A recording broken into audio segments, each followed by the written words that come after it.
News is out of Cape Canaveral along the Space Coast. NASA is counting down to the Crew-9 launch.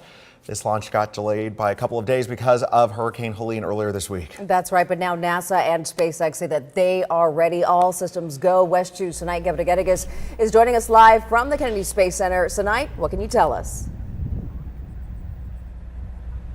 Hey, good afternoon, Luana and Sheldon. A bit cloudy outside, but it looks like things are looking bright.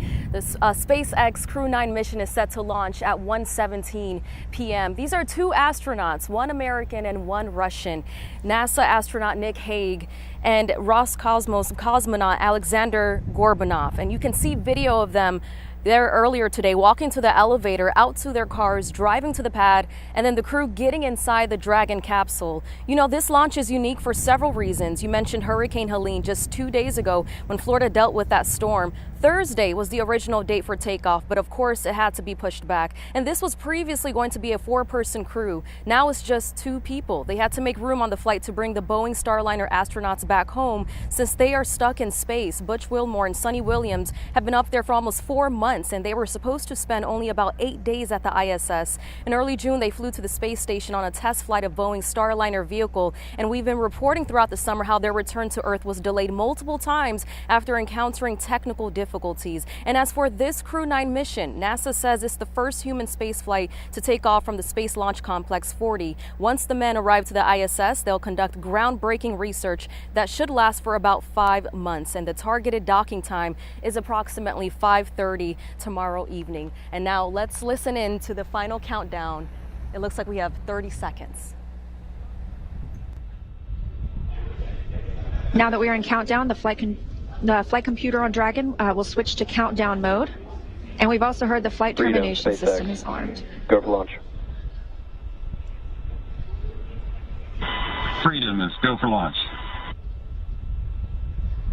That's our final go for launch. SpaceX reporting go and the crew reporting go. 30 seconds.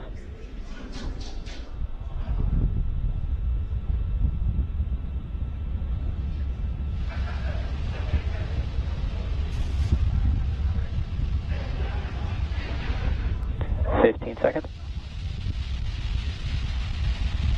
Standing by for the first launch of 10, humans 9, from Space Launch Complex 40. 7, 6, 5, 4, 3, 2, 1. Ignition. Ignition full power.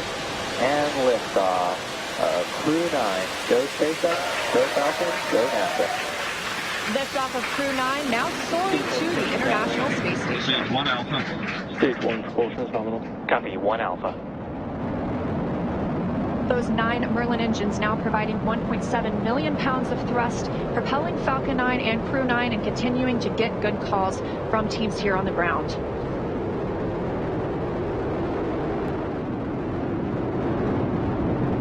Of course, these incredible views mean we are just a little bit past 30 minutes or 30 seconds into our 9th rotational crew mission. Power telemetry nominal. On board Dragon and Falcon 9 with good callouts from mission control that everything is looking good. With that, stage 1 is throttling down to pass through max Q, which is the period of maximum dynamic pressure on Falcon 9 during ascent. Max Q. Confirmation of max Q. Vehicle is supersonic. And that Falcon 9 is now traveling faster than the speed of sound. Stage 1 throttle up.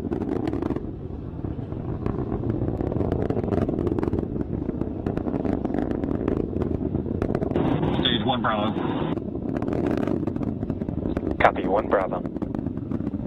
That call out for 1 Bravo means we're in the second and final abort mode for the first stage and continuing to get good performance. And vac chill is underway. The crew is pulling just over 2 Gs at this point. Next up, we heard the engine chill on the second stage MVAC engine has begun.